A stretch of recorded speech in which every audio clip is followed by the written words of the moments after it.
चलिए, तो reaction with air पढ़ रहे हैं हम लोग, सॉरी रिएक्शन विथ वाटर। तो सेकंड केमिकल प्रॉपर्टीज है रिएक्शन विथ वाटर। वाटर के साथ रिएक्शन या मॉइस्चर भी बोल सकते हो तुम। नमी और वाटर एक ही होता है। नमी मतलब पानी के बूंद, सबको पता है। तो देखो, कोई भी मेटल वाटर के साथ रिएक्ट करके क्या बन सकता है, ध्यान देंगे इधर। मेटल जब वाटर से रिएक्ट करेगा तो दो चीजें बन सकती है। पहला बन सकता है मेटल हाइड्रोक्साइड बन सकता है, ठीक है, या बन सकता है मेटल ऑक्साइड, ठीक है, दोनों में से कुछ भी बन सकता है। प्लस हाइड्रोजन गैस निकलेगा, ठीक है, हाइड्रोजन गैस रिलीज होगा। और हाइड्रोजन गैस की कहानी तुम सुने होगा, it Burns with pop sound, pop sound से जलता है। अब सवाल है कब हाइड्रोक्साइड कब ऑक्साइड। तो बहुत सीधी बात है, हम फिर से सीरीज लिख देते हैं यहां पर। यह सीरीज बहुत काम आता है। केदारनाथ का माली आलू जरा फीके से पकाता है, क्यों है आगे और नहीं पता, बराबर। ओके, तो ये हो गया सीरीज। अब इस सीरीज में बच्चों ध्यान से सुनेंगे, इस सीरीज में जो टॉप 4 है, अक्सर टॉप 4 के रिएक्शन एक जैसे होते हैं। तो ये जो पहला का 4 एलिमेंट है, वो चारों के चारों जब वाटर से रिएक्ट करेंगे तो हाइड्रोक्साइड बना देंगे डायरेक्ट। कोई बोला क्यों? Because they are high reactive, सीधी बात है, because they are high reactive, ठीक है। तो मेटल जब वाटर से रिएक्ट करेगा तो मेटल हाइड्रोक्साइड और मेटल ऑक्साइड बन सकता है, दोनों में से कुछ भी बन सकता है। हमने स्लैश लिया है, और है, और दिस दोनों एक साथ नहीं बनेगा। अब इसके बारे में हम लोग इसका प्रॉपर्टीज पढ़ लेते हैं। तो प्रॉपर्टीज का सबसे पहला पॉइंट यही है, क्या सबसे पहला पॉइंट है कि high reactive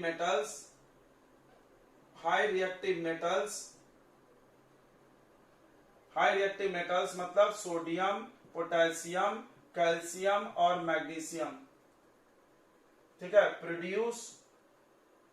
produce hydroxide, metal hydroxide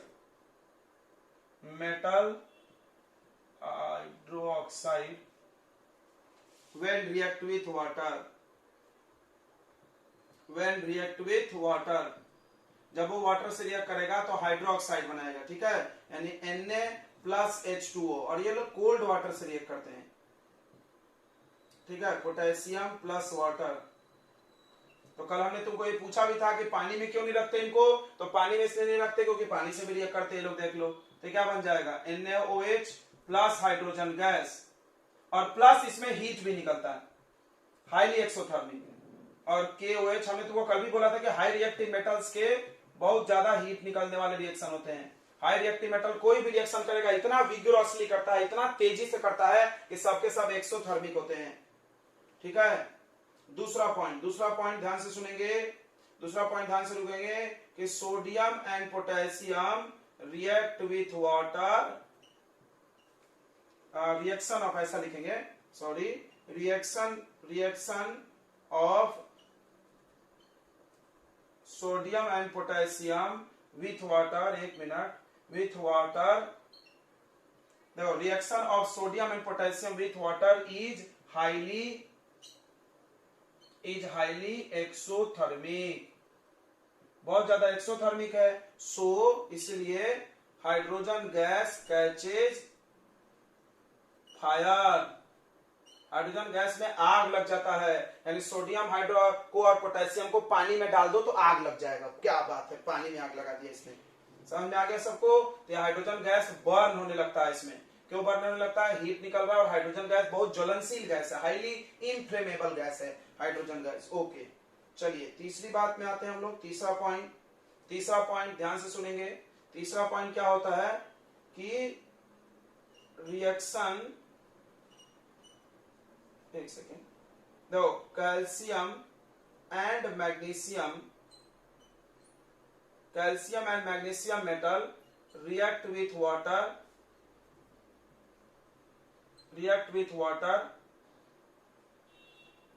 react with water and they float on water surface, पानी में लोग तैरने लगते हैं। Their reaction is less exothermic, इनका रिएक्शन लेस एक्सोथर्मिक होता है। देखो यहाँ calcium plus H2O gives calcium hydroxide plus hydrogen gas. Okay, similarly बच्चों देखो कैल्शियम कोल्ड वाटर से रिएक्ट करता है, लेकिन मैग्नीशियम हॉट वाटर से रिएक्ट करता है। ठीक है बच्चों, मैग्नीशियम को हॉट वाटर चाहिए, गर्म पानी चाहिए। मराठी लोग है, नहाने के लिए गर्म पानी लगता है इसको, हॉट वाटर या वार्म वाटर चलेगा। तो ये फ्लोट करते हैं, इसमें यहाँ पे बर्निंग नहीं होगा। फ्लोट क्यों करता है इसको समझेंगे। फ्लोट क्यों करता है तो देखो ये मेटल का पीस है, इसके नीचे हाइड्रोजन के बबल्स चिपक जाते हैं। देखो ये पानी में डूबा हुआ है, जो कोई मेटल का पीस है उसमें हाइड्रोजन गैस के बुलबुले बबल्स चिपक गए। जब हाइड्रोजन गैस के बबल चिपक गए तो हल्का हो गया, उसको उठा के कहां ला दिया, ऊपर। तो क्यों फ्लोट करने लगता है, they float on water surface because bubbles of hydrogen stick to their surface. यहां पर आप अवश्य लिख लेंगे, मेरे पास स्पेस की थोड़ी कमी है, यहां लिख दे क्या हम, बिकॉज आप लिख लो, because bubbles of hydrogen stick to their surface, because bubbles of hydrogen stick to their surface. कैसे,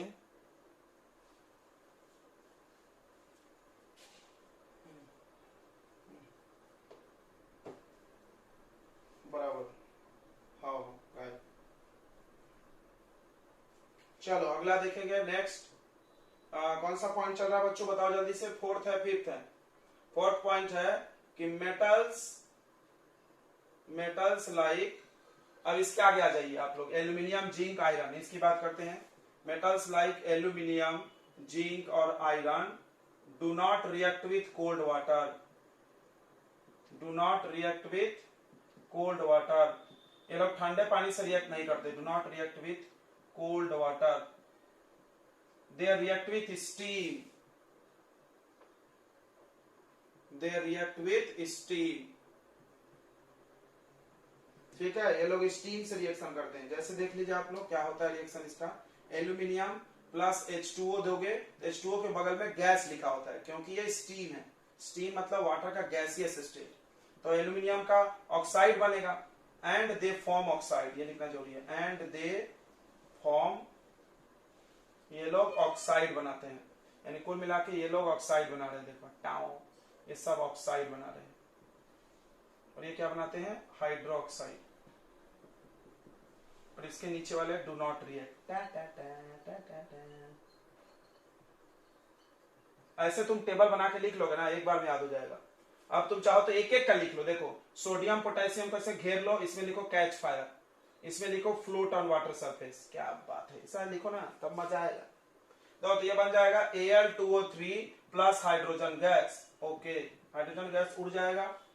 अब देखो आयरन के साथ अगर तुम रिएक्ट किए H2O का, तो ये भी स्टीम से ही करेगा, ये भी स्टीम से ही करेगा बच्चों, और बना लेगा Fe3O4।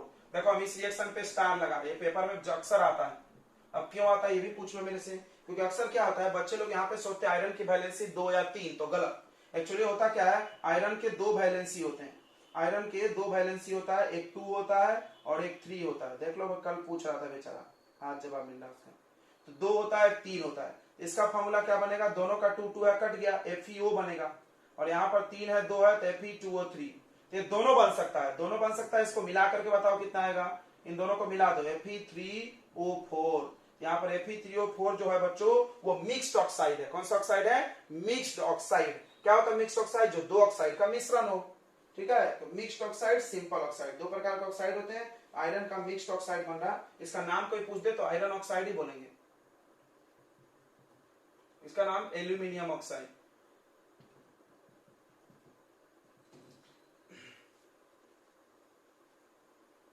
इसको बोलते थे, उसको नहीं। चलो आगे ध्यान दो, अगला हम लोग बोलेंगे कि कॉपर। देखो हाइड्रोजन के नीचे, देखो ध्यान से, हाइड्रोजन के नीचे वाले लोग रिएक्ट नहीं करेंगे। क्यों नहीं करेंगे, थोड़ा इसको समझते हैं। देखो ये रिएक्शन को एक बच्चा ऐसा समझ रहा है कि सर ये तो डिस्प्लेसमेंट है, आयरन जा रहा है और हाइड्रोजन को बाहर कर रहा है। वाह, सही सोच रहा है लौंडा, आयरन जा रहा है और हाइड्रोजन को बाहर कर रहा है, because iron is more reactive than hydrogen. बिल्कुल सही जवाब, बिल्कुल सही जवाब, हर जगह यही हो रहा है, आयरन जा रहा है और हाइड्रोजन को बाहर कर रहा है। अब अगर हम बात करें कि कॉपर का अगर हम रिएक्शन कराने जाए वाटर से, तो ये नहीं रिएक्शन होगा। Do not react because copper is less reactive than hydrogen, hydrogen से कम रिएक्टिव है, तो ये वाटर में से हाइड्रोजन को नहीं हटा सकता है, यह कारण हो गया। तो आप लिख ले कॉपर, सिल्वर, गोल्ड, प्लैटिनम, ये सब do not react with water, do not react with water, ठीक है। ये लोग पानी से रिएक्ट नहीं करते because they are less reactive than hydrogen, ये भी लिख सकते हो, because they are less reactive, क्योंकि ये लोग लेस रिएक्टिव होते हैं किसके तुलना में, देन हाइड्रोजन, हाइड्रोजन से कम रिएक्टिव है। ठीक है बच्चों, इतना ज्ञान आपके लिए काफी है वाटर से रिएक्शन के बाद।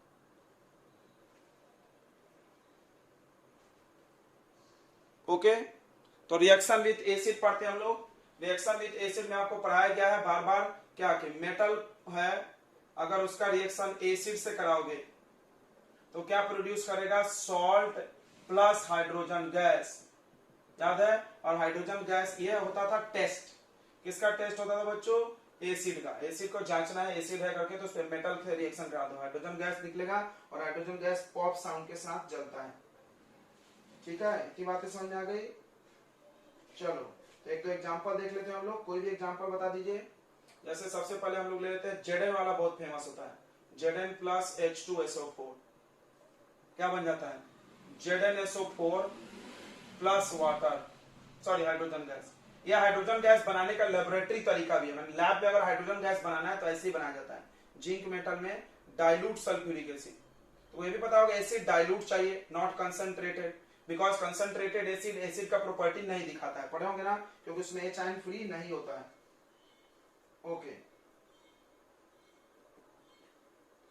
तो हम लोग आगे बढ़ते हैं, एक और एग्जांपल लिख लेते हैं, एक और एग्जांपल लिख लेते हैं। मान लो Fe आयरन ने रिएक्ट किया डाइल्यूट हाइड्रोक्लोरिक एसिड से, HCl डाइल्यूट, तो क्या बनेगा, FeCl3 ferric chloride plus hydrogen gas. ठीक है, याद रखेंगे सब रिएक्शन बहुत इंपॉर्टेंट है। अब इसमें एक इंपॉर्टेंट बात है बच्चों, इसके प्रॉपर्टीज पढ़ते हैं।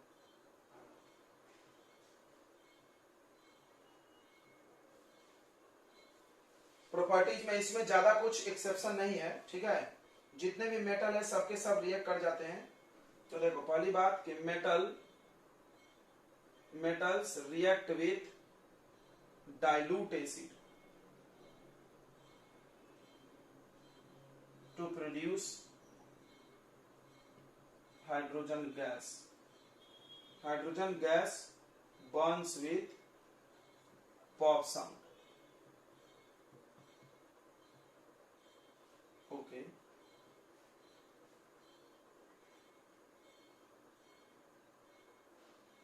अब जो हाई रिएक्टिव है बहुत तेजी से रिएक्ट करेगा, जो लो रिएक्टिव है बहुत धीरे धीरे रिएक्शन करेगा। ठीक है, ओके, बस यही अंतर है और कुछ इसमें ज्यादा बात नहीं है। अब इसमें बहुत अच्छी बात क्या है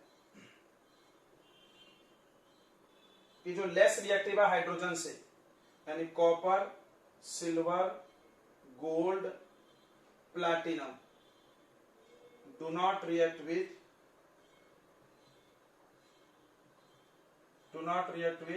HCl हाइड्रोक्लोरिक एसिड से रिएक्ट नहीं करता। ठीक है, डाइल्यूट से भी नहीं करता, कंसंट्रेटेड से भी नहीं करता। So they are called noble metals, इनको नोबल भी बोलते हैं, कल भी बताया था, नोबल मतलब डू नॉट रिएक्ट। तीसरी बात कि when metals react with, ध्यान समझना ये बहुत इंपॉर्टेंट है, स्टार लगाना।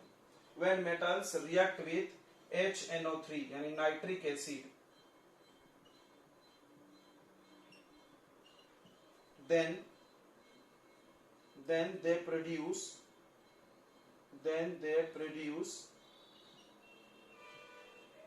water, not hydrogen gas। क्या बात कर दिया सर आपने, बेइज्जती कर दिया ऊपर लिख के। हाँ, बस HNO3 के साथ। कोई बोला क्यों, बिकॉज HNO3 यानी nitric acid is good oxidizing agent. Nitric acid एक अच्छा ऑक्सीडाइजिंग एजेंट है, ठीक है। It donate, what is oxidizing agent? जो दूसरे को ऑक्सीजन डोनेट करता है, खुद रिड्यूस होता है। इट डोनेट क्या डोनेट करता है? Oxygen to the hydrogen gas. It donate oxygen and oxidizes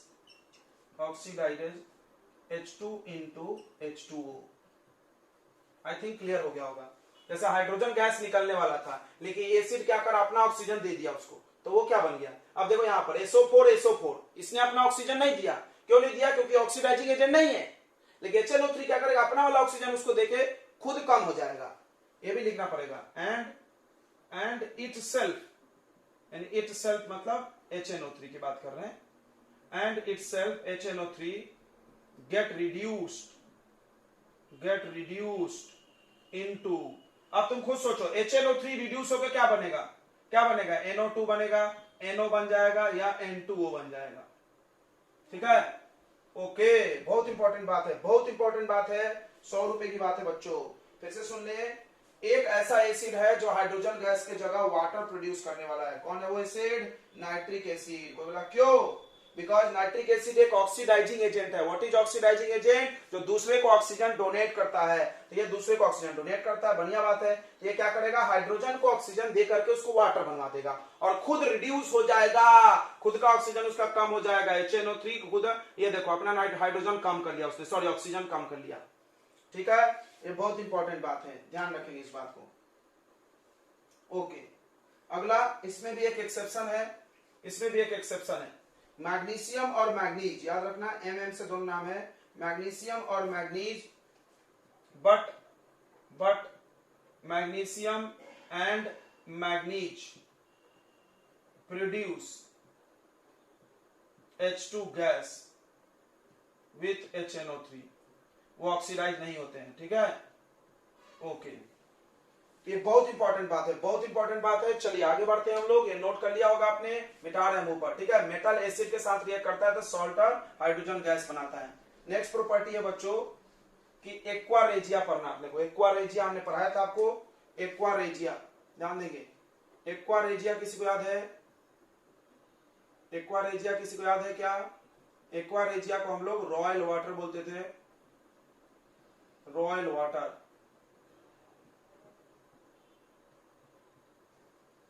it is mixture of, इसमें मिक्सचर होता है HCl प्लस HNO3, दोनों कॉन्क होता है, दोनों कॉन्क होता है बच्चों। कॉन्क यानी कंसंट्रेटेड, जिसका फार्मूला छोटा है वो ज्यादा और जिसका फार्मूला बड़ा है वो कम, ऐसे याद रखो।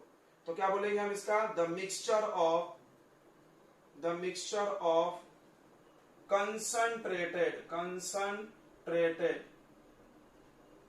concentrated HCl and concentrated, पूरा नाम लिखना, मैं शॉर्ट में लिख दे रहा है, HNO3 in 3:1 is called aqua regia. क्यों बनाया गया था? नोबल गैस को डिजॉल्व करने के लिए। It is use to dissolve noble metals. अब एक बच्चा पूछ रहा बाकी मेटल्स होगा कि नहीं, तो बिल्कुल होगा यार, पागल हो गया हो। जब नोबल को करा, सबसे दुखी आत्मा को रिएक्ट करा सकता है, तो बाकी लोग तो आराम से करा लेगा। उनके लिए हम यूज करेंगे नहीं, उनके लिए ऑलरेडी दूसरा एसिड है। It is use to dissolve noble metals like silver, gold और प्लैटिनम। उसको क्लीनिंग करने के लिए भी यूज करते हैं, बराबर। डिजॉल्व कराने का मतलब नहीं कुछ में घोल देना है, पकड़ के शरबत नहीं बनाना है उनका। ठीक है, तो उससे क्लीनिंग हम लोग करते हैं। ओके बच्चों, तो एसिड के बारे में इतनी सारी ज्ञान काफी है।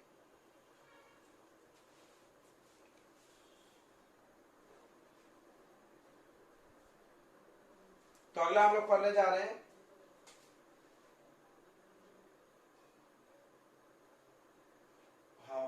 बोल सकते हैं, खराब नहीं होगा, सही।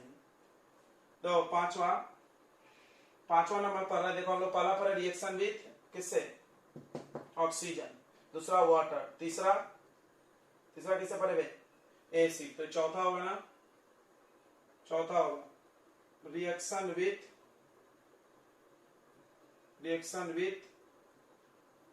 सॉल्ट सॉल्यूशन से रिएक्शन करा, बहुत आसान है, इसको डिस्प्लेसमेंट नाम से जानते हो तुम।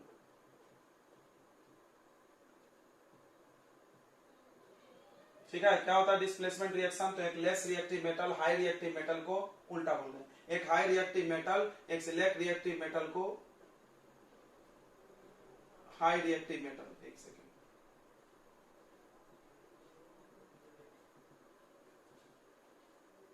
एक हाई रिएक्टिव मेटल एक लेस रिएक्टिव मेटल को उसके सॉल्ट सॉल्यूशन से डिस्प्लेस कर देता है। ठीक है, यही रिएक्शन है। हाई रिएक्टिव मेटल ए प्लस और ये करेगा सॉल्ट सॉल्यूशन ऑफ बी, तो क्या बन जाएगा बच्चों? सॉल्ट सॉल्यूशन ऑफ ए बन जाएगा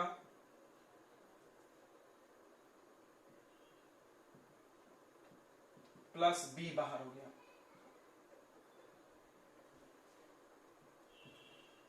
ओके, इसके एग्जांपल बहुत सारे हैं, तुम जान रहे होगे, जैसे Zn प्लस CuSO4 एक्वस क्यों? डिजॉल्व इन वाटर, ध्यान रखेंगे, पानी में नहीं घोलोगे रिएक्शन नहीं होगा।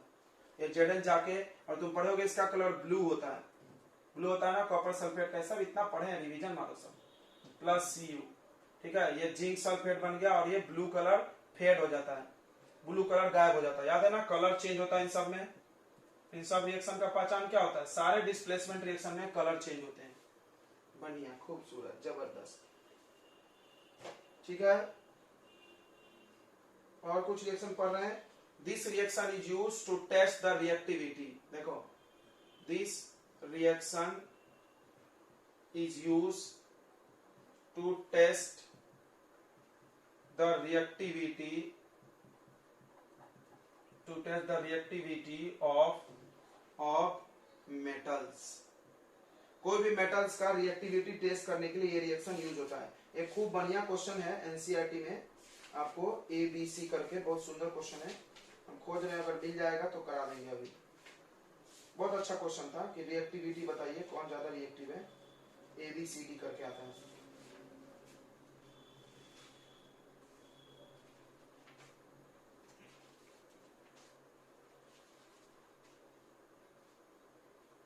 FeSO4 plus Cu, Fe plus C, कौन सा?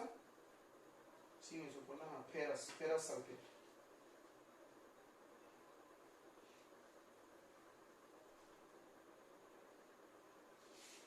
अब Fe का ना 3, 2 दोनों चलते रहता है, अभी 12th में समझेगा कब 3 कब 2।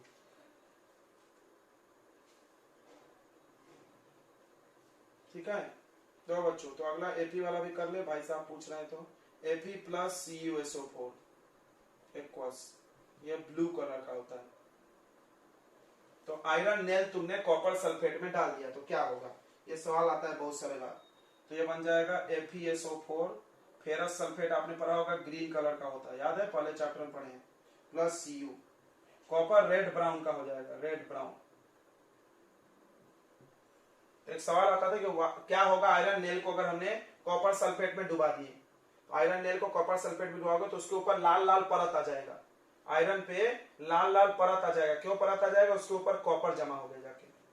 ठीक है, और सोल्यूशन का रेडिश ब्राउन कलर कॉपर का होता है। कॉपर में देखिएगा तांबा, पित्तल, तांबे का लोटा आता है,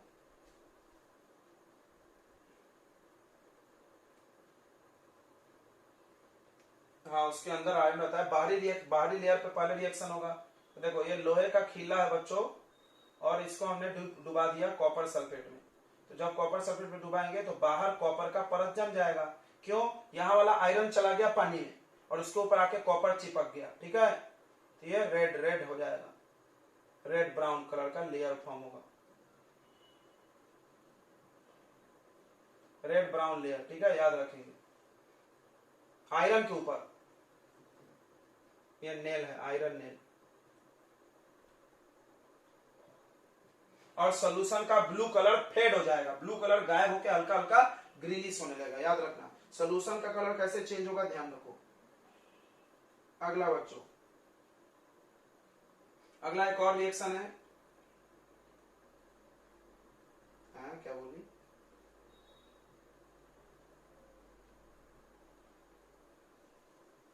रिएक्शन उसी के सरफेस पे जाके किया ना, वो आयरन के सतह पर आके कॉपर रिएक्ट किया तो वहीं चिपक के रह जाएगा ना। वो मेटल क्या होता है, मेटल का पिघला हुआ तो रहेगा नहीं, वो कहीं ना कहीं चिपक जाता है, डिपोजिट हो जाता है। तो वहीं इसी सरफेस पर रिएक्शन किया, वहीं जाकर डिपोजिट हो गया, जहां पर रिएक्शन हुआ वहीं वो जाके चिपक गया। ठीक है,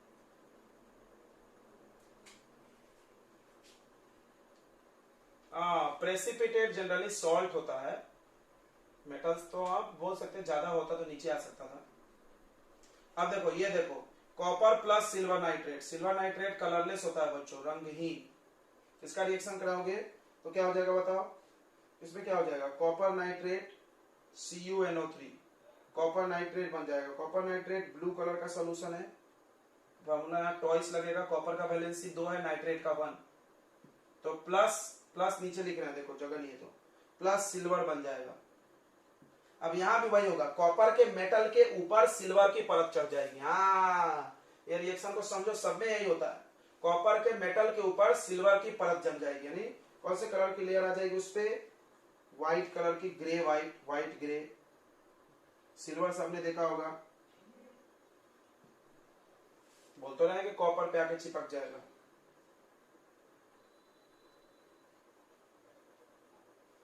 हाँ, तो उल्लू मत बनना, घिस के देखना, इसलिए लोग घिस के देखते ना। तो देखे नहीं गोल्ड वोल्ड कैसा घिस देते हैं, तो घिसेंगे तो पता चल जाएगा अंदर क्या है।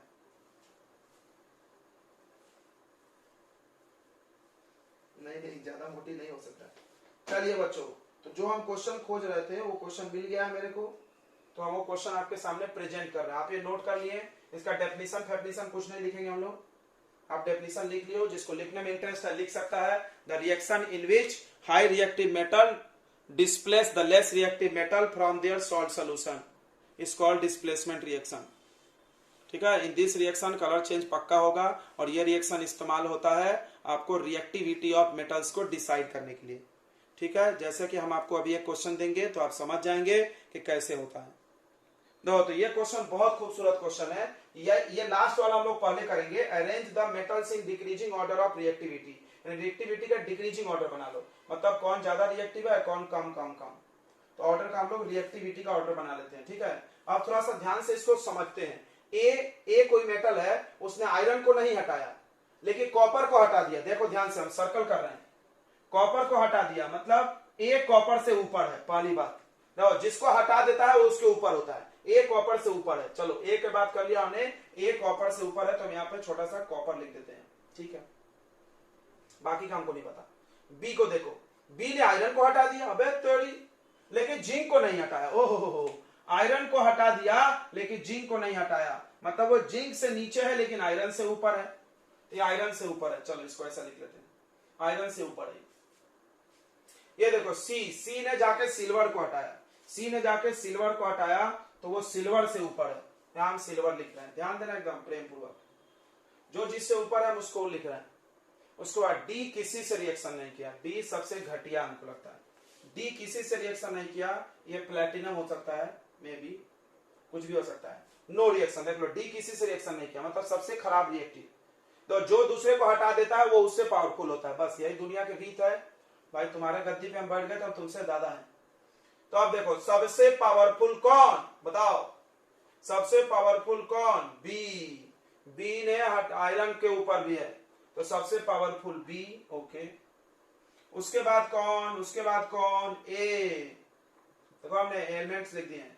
उसके बाद कौन, सी, और उसके बाद डी, यानी डी सबसे कमजोर है। अब सुनो, अब सारे सवाल का जवाब मिल जाएगा। विच इज मोस्ट रिएक्टिव, कौन सबसे ज्यादा रिएक्टिव है, बी।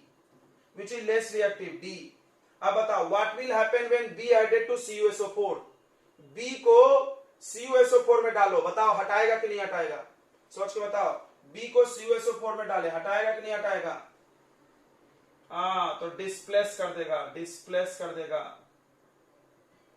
अगला what happen when A added to ZnSO4, A को Zn में डाले, हटाएगा कि नहीं हटाएगा, बताओ हटाएगा कि नहीं हटाएगा, हटाएगा कि नहीं हटाएगा। देखो ए क्या है, आयरन के साथ तो नो रिएक्शन कर रहा, मतलब आयरन से कम पावरफुल है। सुनो ए क्या है, आयरन को तो नहीं हटा पा रहा, देखो ए आयरन को तो नहीं हटा पा रहा, ए आयरन को नहीं हटा पा रहा, तो जिंक को कैसे हटा देगा भाई? साला आयरन तक तो पहुंच ही नहीं पाए तुम, इधर दाऊद इब्राहिम पे हाथ डालने को देख रहे हो। समझ रहा है? ए आयरन को तो हटा नहीं पाया, तो बताओ क्या उसके औकात है कि वो जिंक को हटा दे? बिल्कुल नहीं। तो नो रिएक्शन, नो रिएक्शन। चलिए, तो ऐसा क्वेश्चन आ सकता है, बहुत अच्छा क्वेश्चन है, आप इसको घर जाके जरूर एक बार ट्राई करेंगे।